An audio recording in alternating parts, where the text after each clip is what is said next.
wabarakatuh. Alhamdulillah alladzi 'allamana bil qalam 'allama al-insana ma lam ya'lam. Asyhadu an la ilaha illallah wahdahu la syarika lah wa asyhadu anna Muhammadan abduhu wa rasuluhu. Amma ba'd. Allahumma rabbi shrah li sadri wa yassir li amri wa hlul 'uqdatam min lisani yafqahu qawli. Bapak di hari ini kita kembali melanjutkan kajian dan taklim kita seputar tazkiyatun nafs.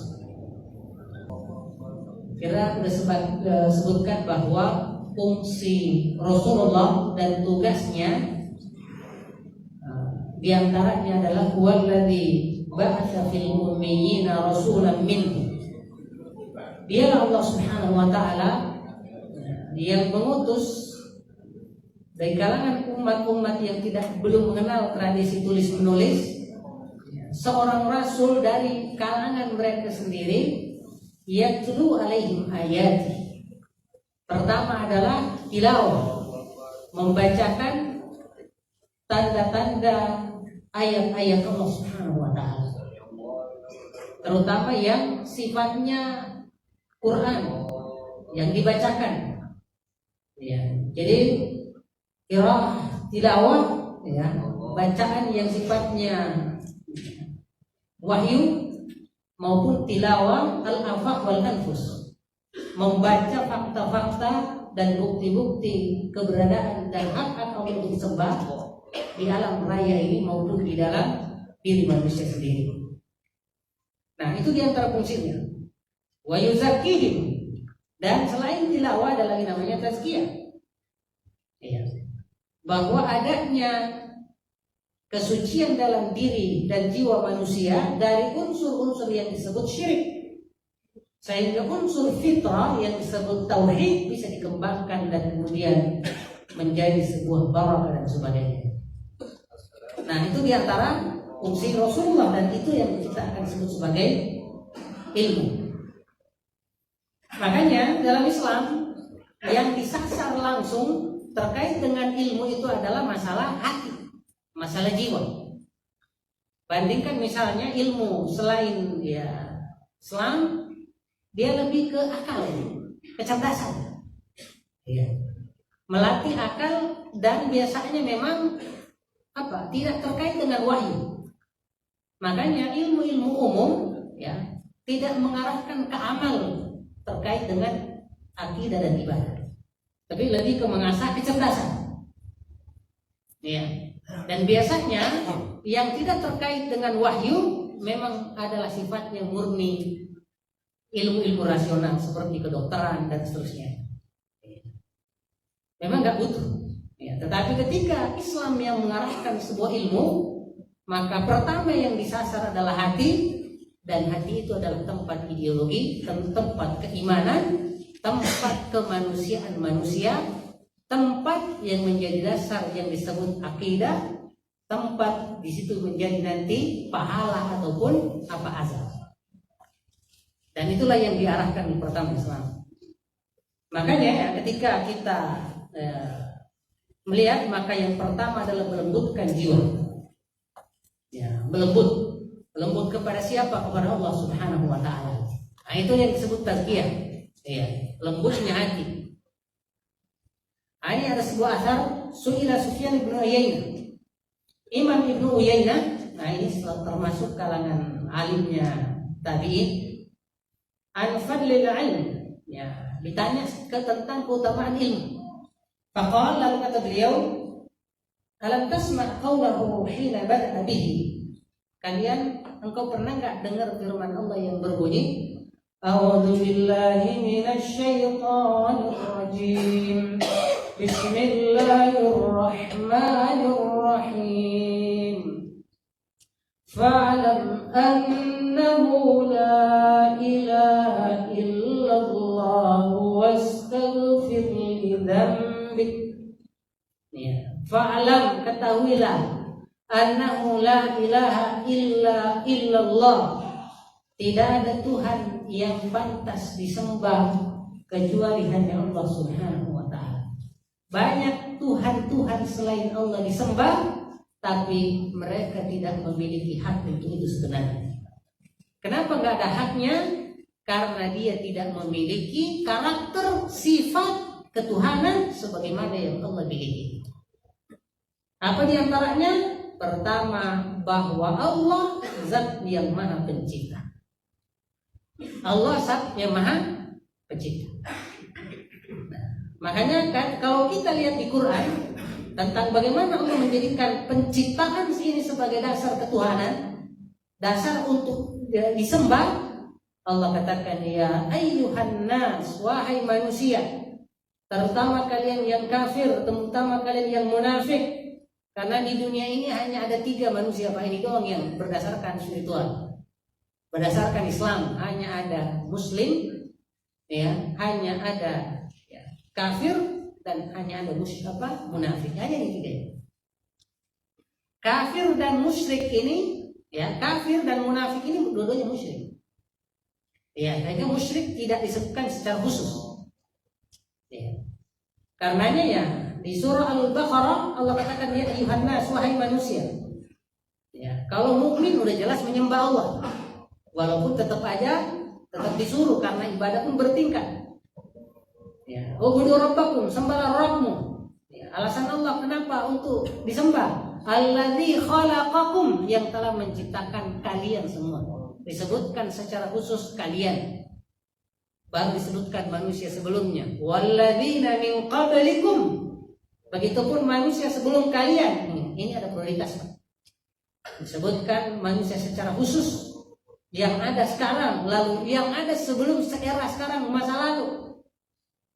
La'allakum tattaqun, agar kalian mencapai derajat ketakwaan. Kalian menjadi manusia yang bertakwa.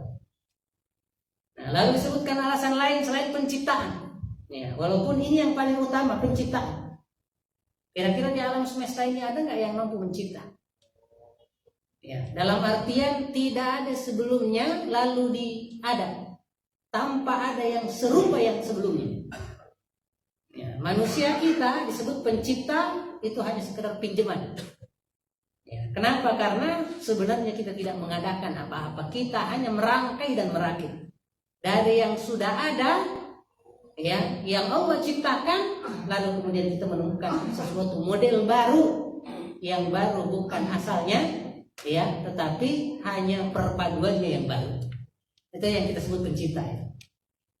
Nah, versi kita, versi manusia. Adapun Allah, Fatiris samawati. Yang disebut Fatir adalah yang menciptakan langit dengan 7 bertingkat, nggak ada sebelumnya menciptakan yang sama. Makanya kita katakan dalam Islam, ketika selain Allah disembah, Allah secara retoris bertanya, yang kalian sembah itu punya nggak dia hak untuk disembah dengan bukti? Ada nggak karyanya di alam semesta ini seperti itu? Aruni madza khalaqu minal ardh. Tunjukkan ke aku bukti fisik apa yang telah mereka cipta sehingga kalian menyatakan dia pantas untuk sembah. Allahu syirkun fis samawat, atau di alam semesta ini dia punya keterlibatan membantu Allah ketika Allah sedang menciptakan bulan misalnya. Dan pasti nggak ada yang mampu menunjukkannya. Sama halnya ketika Allah pertama kali mengenalkan dirinya sebagai Rabb di surah Al-Alaq, Allah katakan Iqra, bacalah, ya, Bismi Rabbik, dengan nama Tuhanmu. Siapa Rabb yang menyuruh membacanya? Dan siapa pula Rabb yang menyatakan Ubudu Rabbakum, yang kita sebut ayat yang pertama tadi. Ya. Allah katakan Alladzi khalaq, Allah yang mencipta. Di sini Allah menyebut dirinya pencipta tanpa menyebut objek ciptaan secara khusus. Ulama kita Syekh As-Sa'di misalnya, ya, termasuk kemudian di Adwaul Bayan nanti, ya, disebutkan bahwa penyebutan al-khalaq di situ secara umum, bahwa seluruh makhluk disebutkan secara umum, lalu kemudian disebutkan manusia secara khusus, khalaqal insana, terutama kalian wahai sang manusia, karena untuk kalianlah supaya ada tempat belajar, tempat ibadah, lalu kemudian kalian diciptakan fasilitas, ya, fasilitas yang Allah sebutkan di Al-Baqarah, alladzi ja'ala lakumul arda firasya. Selain fakta penciptaan, juga bukti bahwa Allah telah menjadikan bumi ini sebagai hamparan tempat yang cocok untuk kita jadikan negeri.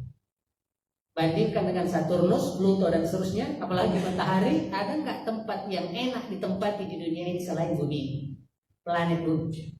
Nggak ada apa sekali. Karena memang Allah tidak menciptakannya untuk kepentingan seperti yang ada di bumi. Nah, jadi bapak sekalian balik ke sini. Fa'alam annahu la ilaha illallah, ternyata terkait dengan Allah dulu, bahwa Allah itu hak kebesarannya, fakta-fakta kehebatannya, itulah yang harus mendominasi hati dan itulah yang disebut iman. Ya. Lalu kemudian selanjutnya apa? Wastaghfir li dzambik.